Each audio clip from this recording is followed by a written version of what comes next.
Welcome YouTube, welcome back. It's a Budget Monkey, and I have been gone, but I'm back again. Hopefully to stay this time. Here we are with another review. Budget firearms, everybody can afford, that you probably need a bolt action 22. Whether you need this one or not, we'll get to that. But I think everybody needs a bolt action 22. And this one I got for a steal. I walked out the door with it for $79. It's used, obviously. And then I put a $6 scope on it from Walmart just to see what I could do with it. So far, I kind of like it. The only downfall is the sight picture. So here we go. Uses. How about a trainer? You got a bolt action rifle around? Any other thing other than this? Maybe a Mosin. It's a cheap way to train. Maybe you got some other Savage rifle, or a Remington, or whatever you have around this bolt action. It's a good trainer. Going farther, I guess we'll go do this. For our safety Nazis, the mag is empty, the bolt is open, and if I can do this one-handed or not, you can't really see in the chamber on this thing, it's so small, but it's empty. And well, I guess we'll just, how about we cycle it on camera? See, empty. That ought to cover it. Alright, so, is that still in frame? Yeah, good enough. Alright, so let's get on started with it. Uses. Trainer.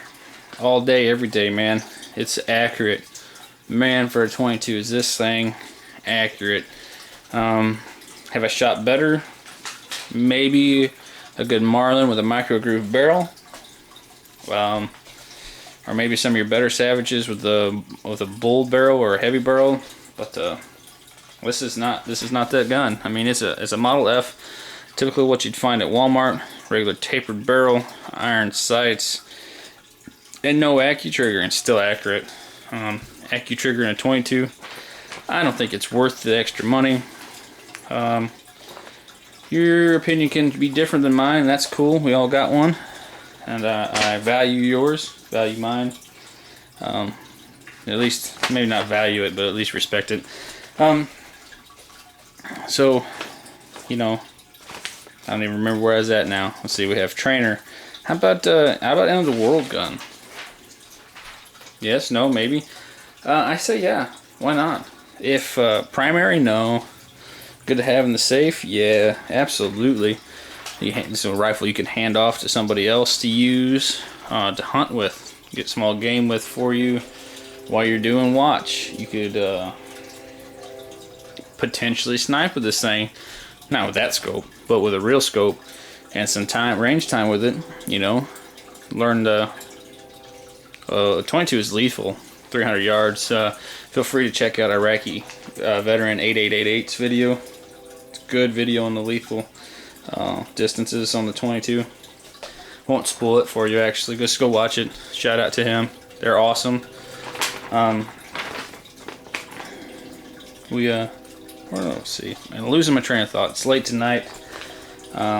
Anyway, so at the end of the world gun, absolutely. It's light. A little over 5 pounds, I think, in this configuration. Easy to pack. Maybe even throw a bipod on there and not add much weight. Need a little more versatility. Small game hunter. All day, every day, man. This thing drives tacks. If you're a small game hunter, man, you don't need a semi-auto for that. The way I was raised is one shot, one kill. As a matter of fact, when I was young, I'd be given 322 shells in my 10-22 that I currently have. One of them I currently have, and I was expected to bring back 3 squirrels, 3 rabbits, or some combination of each, or the extra shells. Firepower. If you ask me, it's weak. This is one of the weaker areas here. This one has a 10-round mag. A lot of them have 5-rounders, especially now. You can still get the 10-rounders though, and the mag functions well. No problems there. But when you're talking 22 rifle, when your highest capacity is 10, I think it's pretty weak, pretty lame on any gun manufacturer. To take even in a bolt action. Now, one of the things I really like about the Marlin 2 Fed that you can still get today, they still manufacture a few of them, especially like the stainless steel one. It's a tube. It holds what, 15, 16 18 maybe. I don't know. I have to look it up for it, but a lot more than 10. Slower to reload, yes, but how often do you have to reload it? Half as much? Yeah, it's totally worth it. So there, the Marlin is gonna, a tube-fed bolt-action Marlin, especially with a micro groove barrel, it's gonna be superior because the accuracy is gonna be on par with this rifle. It's a 22 long rifle. I'm a firm believer that this is the best round that you can have in a SHTF scenario. I believe it's a round everybody needs for a daily basis. It's a great game getter, great training aid. It is what it is. I carry one as EDC. I don't recommend everybody do that. You have to be comfortable with the round in order to do that. If you can afford something better than a 22 pistol, by all means get it. I can afford it. I actually have them. I choose to carry the 22 for size and weight constraints, and I've done my research. I know what it can do and what it can't do. I know my limitations. That's neither here nor there. But this very effective round out of this gun for small game all day. Ergonomics. Yeah, I don't know how much of this I can get into the frame at a time. It's kind of a shorter stock on this one. This might have been more of a youth model. It's a short overall 22. However, I don't find it an issue with the scope. That's not much of a scope. Granted, it's a little Tasco. It's like a $7 scope from Walmart, and it's just a, just a real basic 4x whatever they have. But tell you what, it's good. It's really clear for what it is, man. I've been pretty impressed with it for $6 and the size, and it's going to stay on this rifle just because it adds no weight, a negligible amount of weight to this. And for what this is and what I'm going to use it for, this is what's going to stay on it. Let's see. But and actually, it gets my face, this short stock, get back on point here, this short stock gets my face a little closer to this scope here, and I need that because the eye relief on that is pretty poor. Another thing is, it's light and small, so my wife feels comfortable shouldering it, and my daughter as well, which is nice because now I have one firearm that everybody in my family is trained on, knows how to use, and is comfortable firing. That's always a plus. Value, man, it's less than $100. Anytime you can buy a functional 22 rifle for less than $100, the value's there. Nothing else needs to be said as far as value goes. Running new, my Walmart, because this is a Model F, this is a model your Walmart's going to sell most of the time. The ones I've seen has been without the AccuTrigger, just a plain Jane Model Fs. About $167 before taxes here where I'm at. When you get to that price point, I don't know that it's a super value anymore because you can buy a Marlin 60 for the same price.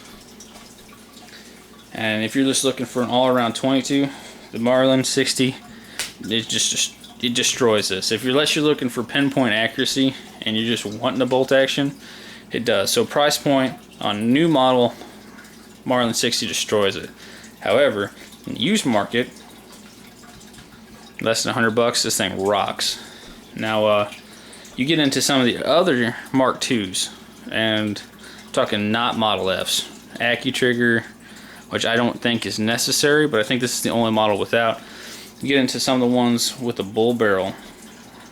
Now, you're talking the value is probably there, because these, as accurate as this is, those seem to be better.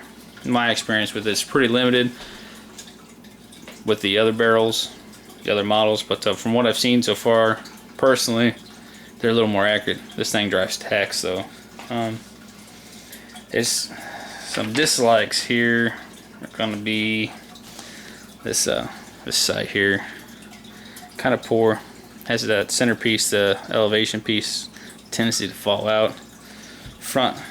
Basic front blade, tombstone back, tombstone. Wow, tongue-tied. You get the point. Basic sights, they're all right. They are what they are. There's a scope on there. I don't use them anyway. And that's another thing. I'm going to talk about this small scope for a second. You see there the clearance I have between the, yeah, not much. I couldn't put much more of a scope on there without having to completely remove the sight, which wouldn't have been a huge loss. But anyway, functionality, and this is where I'm going to give this rifle a C. Yeah, and it went from an A, solid A, not an A plus, but a solid A, to a C, and that's functionality. This thing, and I don't know, I need to do some more checking out, but I think it might be an extractor issue. But I'm not going to go into how you break these things down. There's a lot of videos out there. I don't know if it's an extractor issue or what. This thing will not extract Winchester bolt. The 5.55 pack won't do it. And I don't know what the deal is. I can't figure out why it won't. I thought I had a broken extractor. Took the bolt out, took the extractors out, the firing pin out, went through the bolt, cleaned it up, and it was nasty when I got it. And cleaned it up real good, put it back in there. Was convinced that was a problem. Ran some Winchester bolt through it again. Nada. Every one of them wouldn't. Tried to run 2 mags through it, and I ended up knocking each one out with a cleaning rod. So very disappointed. Went and got some stingers. Did the exact same thing.